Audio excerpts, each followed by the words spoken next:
Magandang araw, DJ Serene. Ako si Marie at kahit medyo nahihirapan akong magsimula, kailangan ko talagang ibahagi sa iyo ang nangyari sa buhay ko kamakailan lang. Ang kwentong ito ay puno ng mga emosyon, mga desisyong nagbago ng lahat, at isang karanasang hindi ko akalaing mangyayari.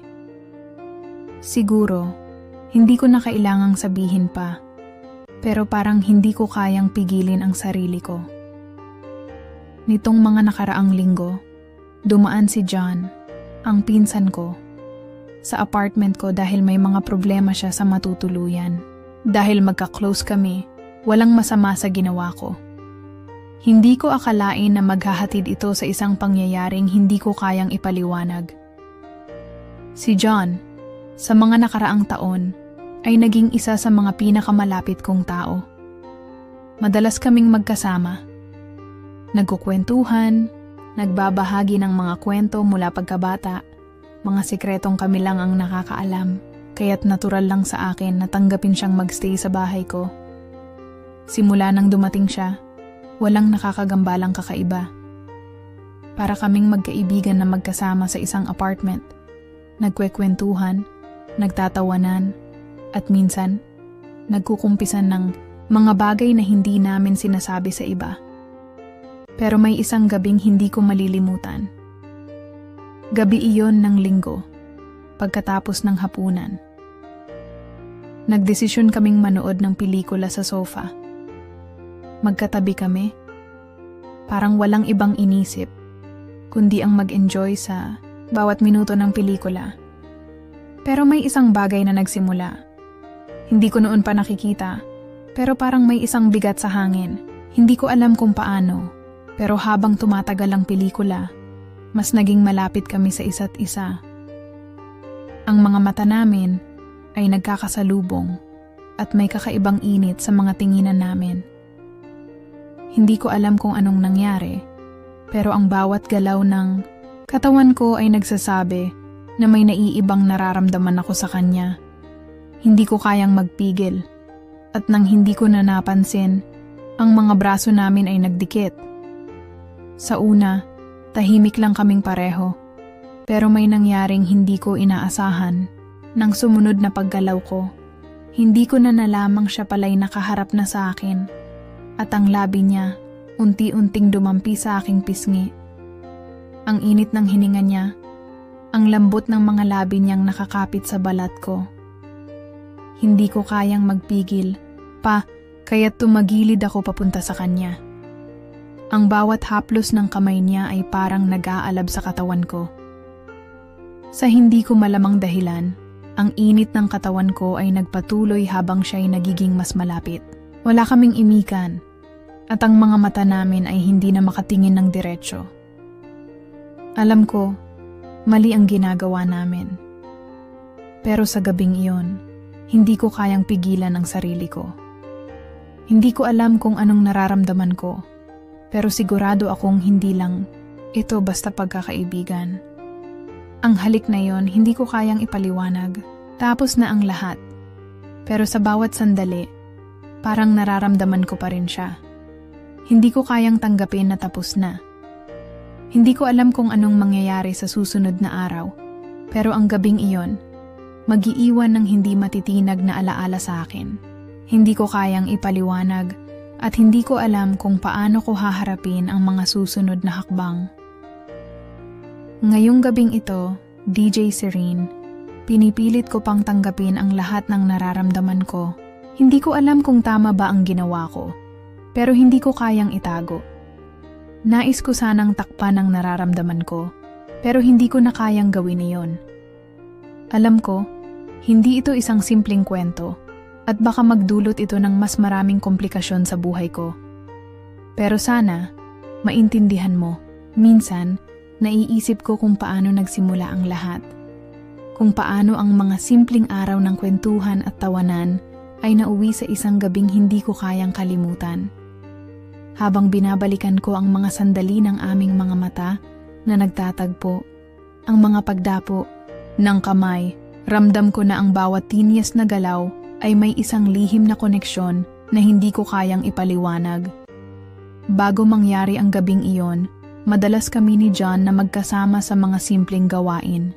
Minsan, habang nagluluto kami, ang mga kamay niya ay dumadaan sa aking balat. Hindi sinasadya.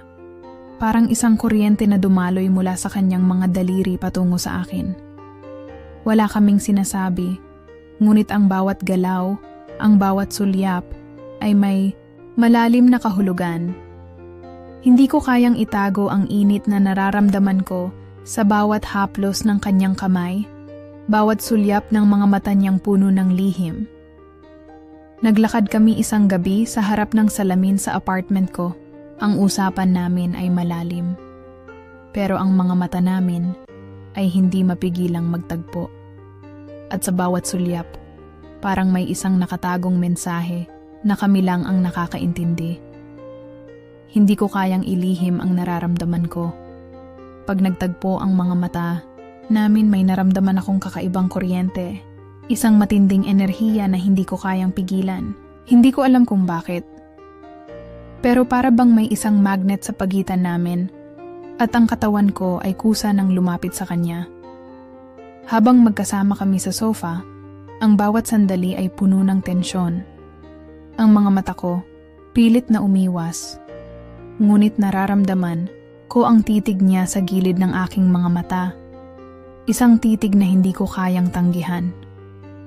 May isang hindi matitinag na koneksyon sa pagitan namin na parang gustong magpapakita, magpatuloy. Sa bawat oras na hindi ko kayang balewalain ang mga tinies na galaw, ang mga lihim na napapaamo sa bawat haplos ng mga kamay namin.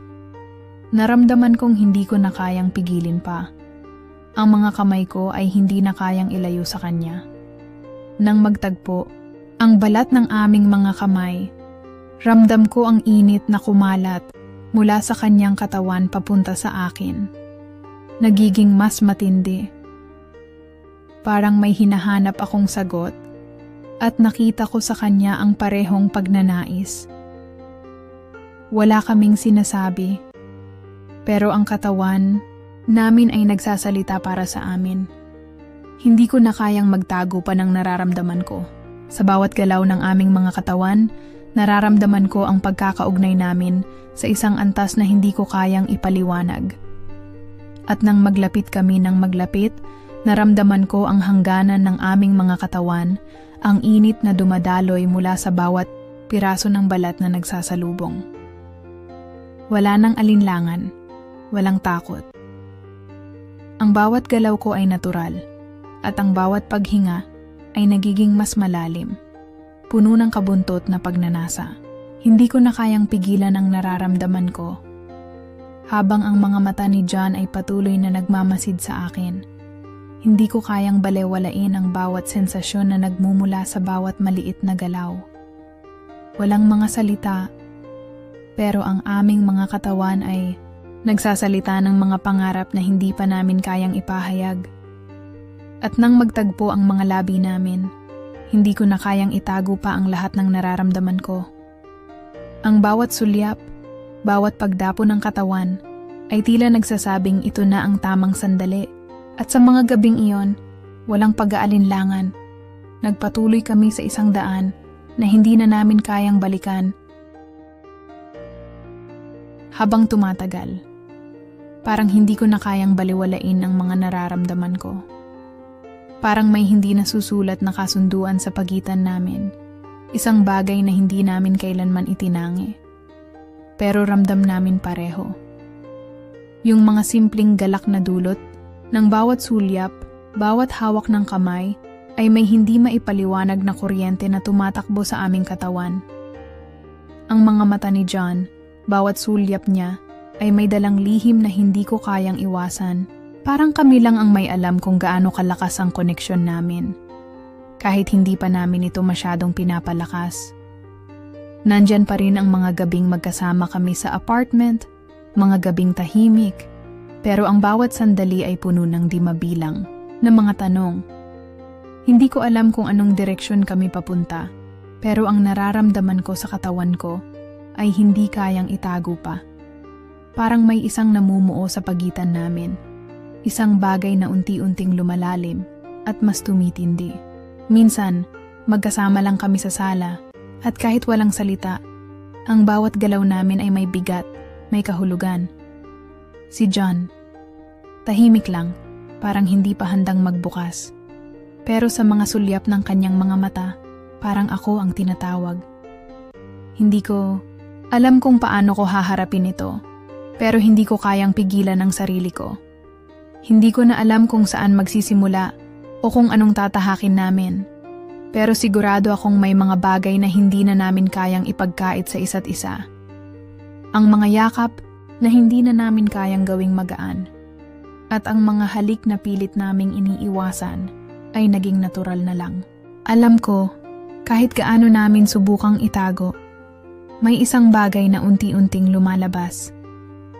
Bawat sulyap ni John ay may dalang isang lihim na hindi ko kayang balewalain. Ang mga mata niyang matalim at malalim ay nagsasabing may nararamdaman siyang hindi pa niya kayang ipahayag. Sa bawat pagkakataon na magkasama kami sa iisang espasyo, parang ang mundo ay umiikot lamang sa aming dalawa. Kahit tahimik, may mga hindi nasasabing salita sa bawat galaw at sulyap na naglalaman ng damdaming hindi pa lubos na pinapayagan lumabas. Habang magkatabi kami, ang mga daliri ko ay hindi na kayang manatiling malamig.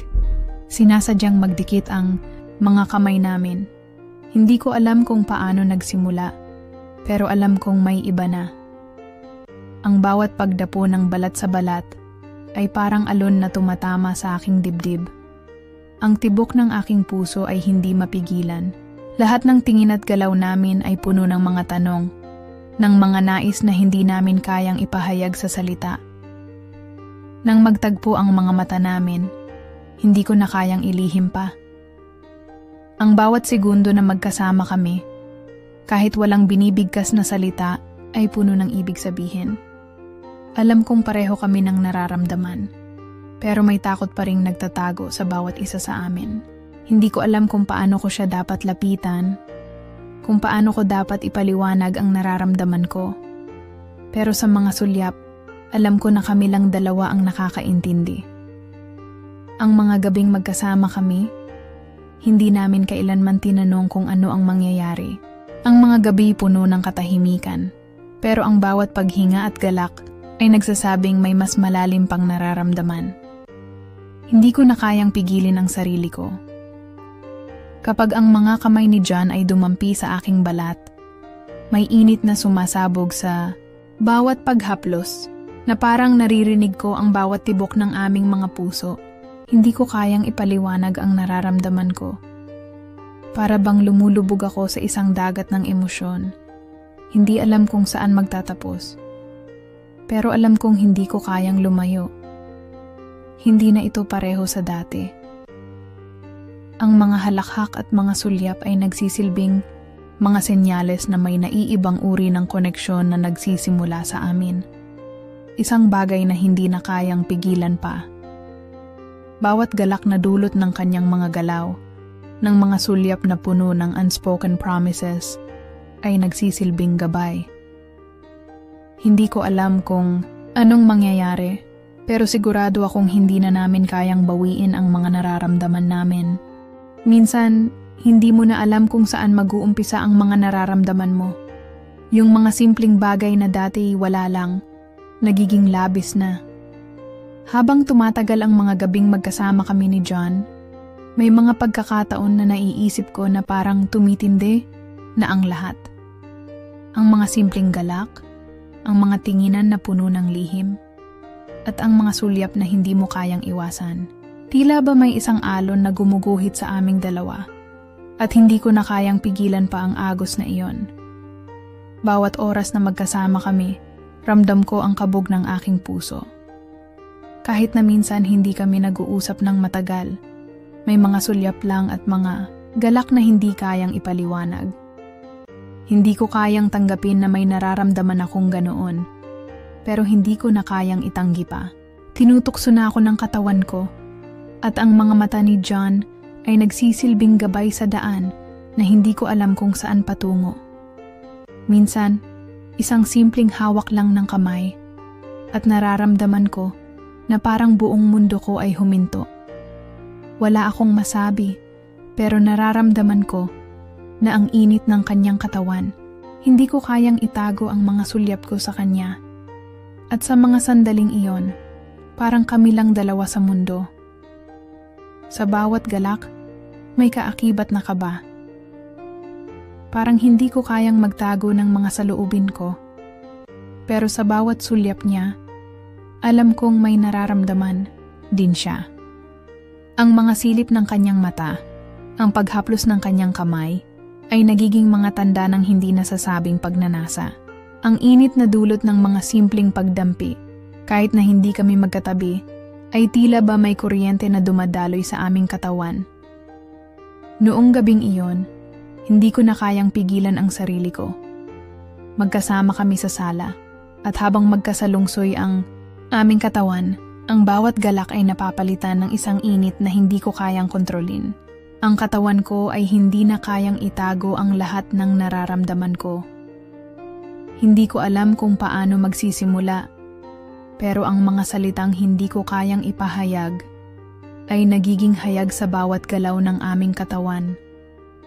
Habang naglalakad kami sa direksyon na wala kaming pakialam, ramdam ko ang bawat hakbang na tila ba nagpapalalim sa mga nararamdaman namin.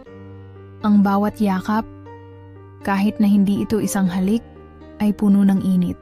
Hindi ko kayang tanggihan ang katawan ko. At kahit hindi namin ito sinasabi, nararamdaman ko na may isang bahagi ng aming pagkatao na natututo ng magsalita. Ang mga galak na hindi kailanman iniiwasan, pati na rin ang mga pagkabighani na natutunan naming tanggapin ay nagsisilbing mga pahiwatig sa kung ano ang nangyayari sa pagitan namin. Sa mga sandaling iyon, hindi na namin kailangang magtago. Ang bawat sulyap at bawat hawak ng kamay ay nagiging sagot na hindi na kailangan pang ipaliwanag. Hindi ko alam kung hanggang kailan kami magtatagal sa ganitong kalagayan. Pero sigurado ako na may isang bagay na nagbubuklod sa amin. Ang mga gabi nang hindi kami nagsasalita, pero ang aming mga katawan ay nagsasalita para sa amin. Parang may isang hila na nagtutulak sa amin papalapit sa isa't isa. Wala nang takot, wala nang alinlangan. Ang mga galak, ang mga hindi nasasabing saloobin ay bumabalot sa aming mga katawan at nagiging isang pagsasabuhay ng mga bagay na mahirap ipaliwanag. Sa mga sandaling iyon, kami lang isa na namang gabi ng mga magkahalong nararamdaman ang pumuno sa aking katawan. Kasama ko si John at tulad ng mga nakaraang gabi, nagmamasid kami sa bawat galak at kaba. Hindi ko kayang itago pa ang mga tanong sa aking isip. Puno ng tensyon ang bawat sandali. Nakapikit ako at sa bawat paghinga ko, nararamdaman ko ang init na dulot ng kanyang presensya. Ang katawan ko ay tila may sariling buhay, sumasabay sa ritmo ng kanyang galak. At sa mga sandaling iyon, hindi ko na kayang itanggi na mas higit pa ito sa isang simpleng pagkakaibigan. Hindi ko na kailangang magsalita, pero ang mga sulyap niya ay sapat na upang mapalitan ang bawat tahimik na sandali ng isang matinding init. Nararamdaman ko ang kamay niyang dahan-dahang dumampi sa aking balat na parang may kuryenteng dumaloy mula doon patungo sa aking buong katawan. Ang haplos na iyon ay hindi lamang simpleng galak. Ito ay isang paanyaya, isang pagkakataon na hindi ko alam kung dapat bang tanggapin o iwasan. Lahat ng nararamdaman ko ay para bang nag-aalab. At habang magkatabi kami, hindi ko kayang magpigil. Bawat hakbang na kami magkasama, nararamdaman ko ang lalim ng aming koneksyon. Minsan, magkatabi lang kami, ngunit sa mga sandaling iyon, nararamdaman ko na ang init ng kanyang katawan. May mga gabing tahimik kami, ngunit ang bawat ugnayan namin ay nagsasalita. Hindi ko kayang itago pa ang nararamdaman ko, at alam kong hindi na rin siya. Nang magkasalubong ang aming mga mata, may isang hindi nasasabing pagnanasa na nagsimula sa aming mga katawan. Hindi ko alam kung anong nangyayari, ngunit naramdaman ko na siya ang naghihikayat sa akin na magpatuloy. Hindi ko na kayang tanggihan ang lahat ng ito. Habang ang oras ay tumatakbo, ako'y napapaamo ng bawat galak at alingaw-ngaw ng aming mga katawan. Ang mga daliri ko ay sumayaw sa bawat sulyap at sa bawat pagsabay namin sa mga galak ng gabi. Naramdaman ko ang init ng ating katawan. Hindi ko na kayang ipaliwanag, ngunit ang bawat sulyap ay nagiging isang hindi nasabing pangako. Parang ang bawat galaw ay nagiging hakbang patungo sa isang mas matinding nararamdaman. At sa kabila ng lahat, alam kong hindi ko na kayang itanggi. Hindi ko na alam kung paano mag-umpisa. Pero sa gabing iyon, naramdaman ko ang isang bagay na hindi ko kayang ihinto. Hindi ko pa kayang magdesisyon, ngunit ang kanyang katawan na nakayakap sa akin ay parang nagsasabi ng lahat ng bagay. Naramdaman ko ang tamis ng bawat sulyap at sa bawat pagpapalitan ng tingin. Tila ba ako'y nahulog na hindi ko na kayang isalaysay, pero alam kong kami ay lumapit na sa isang hindi na kayang ipaliwanag na pagnanasa. Habang kami naglalakad sa isang landas na puno ng hindi pagkakaintindihan, alam kong ang gabing ito ay magiging isa sa mga alaalang hindi ko malilimutan. Tila ba kami naghahanap ng sagot sa isa't isa, at bawat sandali ay mas lalo lang nagpapaalab sa init ng aming katawan. Wala nang alinlangan, wala nang takot. Ako at si John ay pareho nang nabighani sa isa't isa. At sa mga sandaling iyon, ang bawat galak ay nagiging isang hindi nasasabing kasunduan. Ang gabing ito ay maghahatid sa amin sa isang paglalakbay na hindi ko alam kung hanggang saan. Nasa harap ako ng isang pader, isang hadlang na matagal ko nang iniiwasan. Hindi ko alam kung saan magsisimula, kung paano ko haharapin ang mga nararamdaman ko na ngayon, ay tila sumasabog mula sa aking dibdib. Hindi ko kayang magpigil pa. Minsan, ang mga alalahaning bumabalot sa aking isipan ay tila may sariling buhay. Sinasadyang bumangon ang mga tanong na matagal ko nang itinago, mga bagay na hindi ko kayang ipaliwanag, mga damdamin na, sa kabila ng lahat, ay nagiging bahagi ng aking pag-iral. Si John ay naroroon, ngunit ang gabing iyon ay iba. Hindi ko alam kung anong nangyayari, ngunit sa tuwing magkasama kami, ang bawat sandali ay puno ng kabuntot na nararamdaman. Ang kanyang mga mata ay tila nag-aanyaya ng mga sagot, pero may kaba sa aking puso. Hindi ko alam kung paano ko haharapin ang mga tanong na iyon. Mga tanong tungkol sa kung ano kami at kung saan patungo ang mga hakbang na ginagawa namin. Sa mga gabing dumaan, mas lalo ko pang naramdaman ang sakit ng hindi pag-alam. Ang ugnayan namin ay puno ng pagnanasa at pag-aalangan. Puno ng init, pero sabay din may mga takot. Ang mga pagkakataon ay mas madalas na nagsisilbing pahinga at kaligayahan. Ngunit sa huli, alam kong may mga katanungang hindi ko kayang lisanin. Isang gabi, habang kami magkasama sa isang tahimik na lugar, naramdaman ko ang bigat ng bawat silensya sa pagitan namin. Hindi ko na kayang itanggi pa. Ang nararamdaman ko ay hindi na kayang isikreto. Iniiwasan ko man, hindi ko na kayang kontrolin ang bawat alon ng emosyon na dumadaloy sa aking katawan. Habang tahimik ang paligid, si John ay tiningnan ako ng malalim. Walang sinasabi, ngunit ang kanyang mga mata ay puno ng mga tanong. Mga tanong na siya mismo ang sumasalamin sa aking puso. Dahil doon, hindi ko na kayang pigilan pa ang sarili ko. John? Anong ibig mong mangyari? Tanong ko. Ang aking boses ay puno ng alalahanin.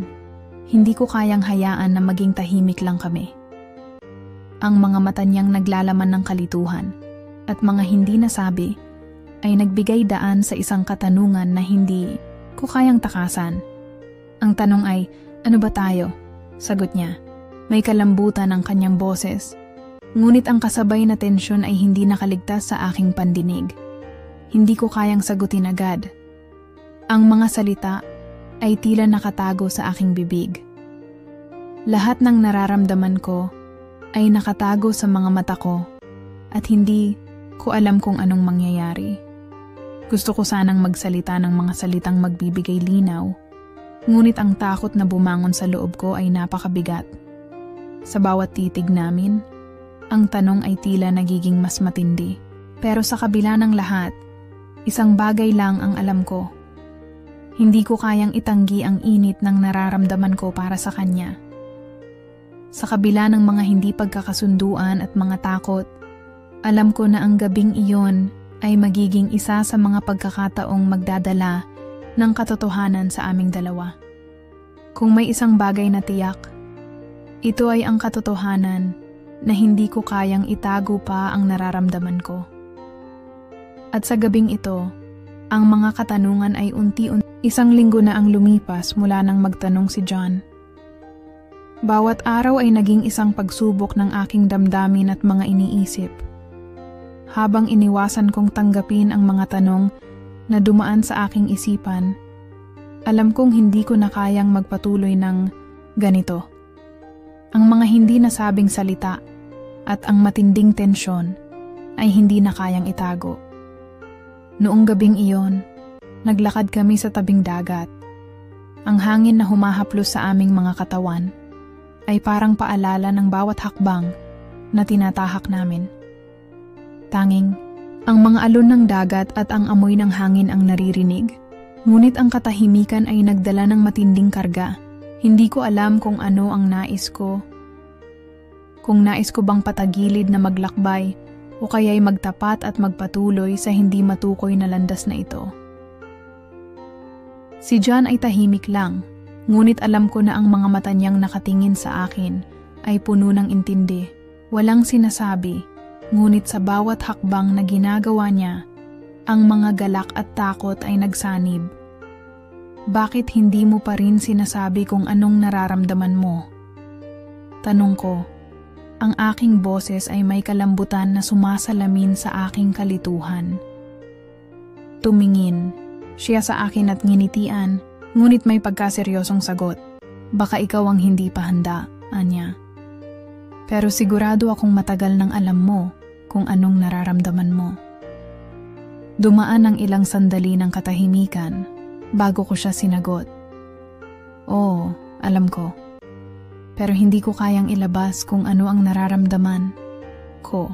Hindi ko kayang tanggapin na baka magkamali ako. Ang mga salitang iyon ay nagpasiko ng isang matinding alon sa aking dibdib. Sa bawat sandali, ang mga takot ko ay lumalakas. Ngunit sa kabila ng lahat ng iyon, hindi ko kayang pigilin ang sarili ko. Nararamdaman ko na sa kabila ng lahat ng mga pag-aalangan, may isang bahagi ng puso ko na nagsasabi na nararapat akong magtiwala sa kanya. Magtiwala sa kung anong meron kami. Walang kasiguraduhan, sabi ko. Ang aking mga mata ay matalim na nakatingin sa kanya. Pero sa kabila ng lahat, nararamdaman ko na ang buhay ay isang serye ng mga pagkakataon. Kailangan kong tanggapin ang bawat hakbang na iniisip ko at mararamdaman ko. Nagtama ang aming mga mata. At para bang ang mga salitang iyon ay nagbigay daan sa isang bagong simula. Sa kabila ng mga alalahanin, alam kong may mga bagay na hindi kayang kontrolin, ngunit may mga bagay din na kailangan mong tanggapin. Ang bawat hakbang na tinatahak namin ay nagsasabi na hindi natin kontrolado ang mga pangyayari, ngunit kontrolado natin kung paano tayo maghuhubog sa mga ito. Si John ay humarap sa akin at nagtakda ng isang hakbang patungo sa akin. Sa bawat sandali, ang mga galak, takot at pagnanasa ay nagsama sa hangin. Ano ang nararamdaman mo? Tanong niya, ngunit hindi na siya naghihintay ng sagot. Nagbigay siya ng isang mainit na halik, isang pagkilos na puno ng kahulugan, ngunit sa kabila ng lahat, ang tanong ay patuloy na naglalaman ng misteryo sa aming relasyon. Ang bawat minuto ng katahimikan ay naging puno ng mga bagong tanong na nagsasabi ng mga bagay na hindi pa namin kayang sagutin. Pero sa gabing iyon, sa bawat hakbang na ginawa namin, naramdaman ko ang pagbukas ng isang bagong pahina. Ang pagtanggap sa isa't isa, sa lahat ng kahinaan at habang tumuloy kami sa gabing iyon, ang mga tanong at sagot na hindi pa nasasabi ay nagbigay daan sa isang malalim na pagninilay. Ang bawat hakbang na aming tinahak ay nagdala ng mga pagkakaintindi na kami lamang ang makakaranas. Naglalakad kami sa tabi ng dagat, ang hangin na dahan-dahang humahaplos sa aming balat, ang kanyang mga kamay na dahan-dahang humawak sa aking kamay, na para bang ipinapaabot sa akin ng tiwala at lakas upang magpatuloy. Ang takot na matagal ko nang pinapasan ay nagsimulang maglaho. Alam kong hindi madali ang mga bagay na pinili naming tahakin. Ngunit habang nagsasama kami sa bawat hakbang, isang bagay ang naging malinaw sa akin. Ang bawat relasyon ay may mga pagsubok at takot. Ngunit ang tunay na lakas ay nakikita sa kung paano tayo bumangon at magpatuloy sa kabila ng lahat ng iyon. Hindi ko alam kung anong magiging epekto ng mga desisyon natin, sabi ko, habang iniwas ko ang aking mata sa kanya. Pero alam ko na hindi ko na kayang magtago pa. Hindi ko na kayang manatili sa dilim ng mga tanong na walang sagot. Ang mga mata ni John ay matalim na nagmasid sa akin, at ang mga labi niya ay nagbigay ng isang ngiti. Kaya nga siguro tayo nandyan, sabi niya. Kasi sa bawat hakbang na tinatahak natin, natututo tayong magtiwala. Hindi ko alam kung anong mangyayari, pero sa bawat araw na kasama kita, natututo akong maghintay at magtiwala. Hindi ko alam kung anong mangyayari pagkatapos ng gabing iyon, ngunit isang bagay ang sigurado. Ang mga hakbang na tinatahak namin ay patungo sa isang bagong simula. Hindi ko alam kung anong klaseng relasyon ang bubuo namin, pero naramdaman ko ang init ng kanyang mga kamay na sumusuporta sa akin. Ang bawat hakbang namin ay nagpapakita ng lakas at determinasyon, na kahit na magkaiba kami ng mga pinagmulan at pagnanasa, may mga bagay na kayang magtagumpay sa pamamagitan ng pagtanggap at pag-unawa. Nagpatuloy kami sa paglalakad sa tabi ng dagat. Ang mga alon na kumakalabit sa buhangin ay parang paalala ng paglalakbay na nagsimula pa lang. Hindi ko pa alam kung ano ang hinaharap namin, pero sa gabing iyon, natutunan kong tanggapin na ang buhay ay puno ng hindi inaasahang mga kaganapan. At sa kabila ng lahat ng ito, natutunan kong yakapin ang lahat ng aspeto ng relasyon namin, kahit na hindi ito perpekto. Sa mga susunod na araw, alam kong magkakaroon pa kami ng mga pagsubok. Ngunit sa bawat hakbang, sa bawat tawanan, at sa bawat hiling na ang mga saloobin ay matutunan, ang relasyon namin ay nagiging mas malalim at mas makulay. Sa mga paglalakbay na wala kami talagang katiyakan, ang pagtanggap sa isa't isa ay nagbibigay daan sa isang mas maliwanag na bukas. At sa huli, natutunan ko na ang pagmamahal ay hindi tungkol sa pagkakaroon ng mga sagot sa lahat ng tanong. Ang pagmamahal ay tungkol sa pagiging handa na maglakbay ng magkasama, sa kabila ng lahat ng takot, pagdududa, at hindi pagkakaintindihan. Ang tunay na lakas ay matatagpuan sa pagtanggap sa bawat hakbang at sa pagkakaroon ng tapang na magpatuloy, anuman ang mangyari. Sa gabing iyon, nagpasya kami, hindi lang maglakbay ng magkasama, kundi maging mas matatag sa bawat hakbang na tatahakin. Habang tumingin ako sa paligid, parang ang lahat ng nangyari ay naging isang malabo na alaala. Isang masalimuot na paglalakbay na puno ng hirap, kalituhan, at mga desisyon na nagpabago sa aking pananaw sa buhay. Ngayon, pagkatapos ng lahat, nararamdaman ko na mas maligaya at mas matatag ako kaysa sa dati. Ang mga pananabik na pinilit kong itago, mga pusong nasaktan, at mga hakbang na hindi ko alam kung tama ba o mali. Lahat ng iyon ay nagbukas sa akin ng mga bagong posibilidad at mas natutunan ko ang aking sarili. Hindi ko alam kung anong eksaktong nangyari sa atin ni John. May mga bagay na hindi ko pa kayang tanggapin. May mga katanungan pa na hindi ko nasasagot. Ngunit ang mga araw na lumipas ay nagbigay sa akin ng mga aral na hindi ko matutunan sa iba pang paraan. Natutunan kong hindi kailangang magkaroon ng perpektong pagtatapos o ng isang tiyak na direksyon. Ang mahalaga ay kung paano ko hinarap ang bawat hakbang na tinahak ko at kung paano ko natutunan na tanggapin ang mga pagkatalo at tagumpay sa buhay. Habang tinitingnan ko ang buhay ko ngayon, nakikita ko ang isang mas matatag na Marie. Hindi na ako yung babaeng natatakot magkamali o natatakot na mawala ang lahat. Ang mga karanasan ko sa mga taong nakapaligid sa akin ay nagsilbing gabay upang mas lalo kong tanggapin ang sarili ko. Natutunan ko na hindi ko kailangan ng pag-aproba mula sa iba. Natutunan ko na ang pinakamahalaga ay ang pagpapahalaga ko sa sarili ko, sa aking mga desisyon, at sa aking kakayahang magpatuloy, kahit na magulo at mahirap ang lahat. Ang pagmamahal at ang mga pagkakasalimuot ng mga relasyon ay patuloy na nagiging isang misteryo. Sa mga pagkatalo ko, natutunan ko na hindi palaging ang unang hakbang ay magdadala ng tagumpay. Minsan, ang pagmamahal ay nangangailangan ng oras upang lumago, at minsan, hindi ito nagiging tulad ng inaasahan.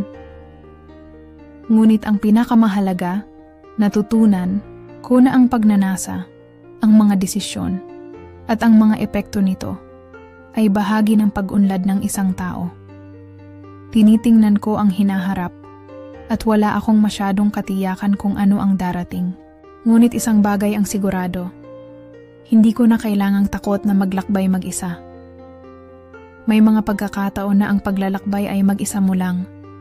Ngunit sa bawat hakbang, natutunan ko na laging may pag-asa. Ang buhay ay patuloy na umaagos. At sa bawat araw ay may pagkakataon na magsimula muli. Hindi ko alam kung anong magiging kalagayan ko sa mga susunod na araw. Ngunit natutunan ko na mahalaga ang pagkakaroon ng lakas na magpatuloy. Ang mga karanasan ko at ang mga relasyon ko sa ibang tao ay nagpapaalala sa akin na ang pagnanasa at pagmamahal ay hindi laging simple. Ang mga pagnanasa ko ay hindi palaging tama. Ngunit natutunan ko na bahagi iyon ng aking paglago bilang isang tao. Ang tunay na halaga ay hindi sa pagtatapos ng kwento, kundi sa pag-unawa at pagtanggap sa sarili ko. Sa huli, natutunan ko na ang pagmamahal ay hindi palaging tungkol sa ibang tao. Ang pagmamahal sa sarili ay isang lakas na nagbibigay ng lakas upang magpatuloy. At sa mga susunod na araw, matutunan kong patuloy na maglakbay at maghanap ng aking lugar sa mundo. Sa kabila ng lahat ng mga pagkatalo, kalituhan, at mga pagkakataon na hindi ko inaasahan. Ang kwentong ito ay nagsilbing paalala na ang buhay ay isang patuloy na paglalakbay, isang misteryo na walang kasiguruhan, ngunit puno ng pagkakataon. Sa huli, natutunan ko na ang buhay ay hindi palaging makakamtan ayon sa plano. Minsan, may mga pagsubok na hindi mo inaasahan, mga desisyon na masakit at mahirap tanggapin. Ngunit sa bawat hakbang na tinahak ko, natutunan ko na hindi ko kailangan maging perpekto. Hindi ko kailangang maging tama sa lahat ng pagkakataon. Ang mahalaga ay kung paano ko hinarap ang bawat araw, kung paano ko tinanggap ang aking mga pagkatalo, at kung paano ko hinayaan ang aking sarili na matuto mula sa mga ito. Ang kwentong ito, sa kabila ng lahat ng init at tensyon, ay isang paalala na ang tunay na lakas ay hindi nanggagaling sa walang kamaliang desisyon, kundi sa lakas ng loob na magpatuloy sa kabila ng lahat ng unos. Ang pagmamahal at pagnanasa ay hindi laging nauurong sa mga simpleng forma, Ngunit ang mga ito ay bahagi ng isang masalimuot na proseso ng pag-unlad. Ngayon, habang patuloy ang aking paglalakbay, natutunan ko na ang pinakamahalaga ay ang pagtanggap at pag-unawa sa aking sarili. Hindi ko na kailangang maghintay ng kasiguraduhan sa mga susunod na hakbang. Ang buhay ay patuloy na umaagos, puno ng mga katanungan, at puno ng mga pagkakataon na magbago. Ang kwentong ito ay hindi natatapos sa isang eksaktong pagtatapos. Sa halip, ito ay isang simula ng mas maraming kwento, mas maraming aral, at mas maraming pagkakataon para sa paglago at pagmamahal.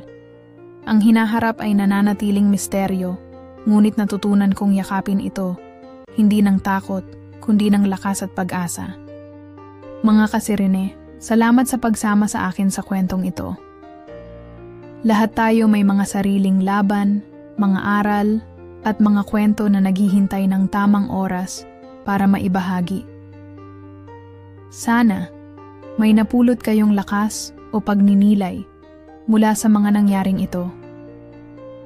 Patuloy lang tayo sa paglalakbay, mga kasirene, at huwag kalimutan na ang bawat hakbang, mabigat man o magaan, ay may dahilan. Hanggang sa susunod na kwento, mag-ingat at manatiling tapat sa sarili.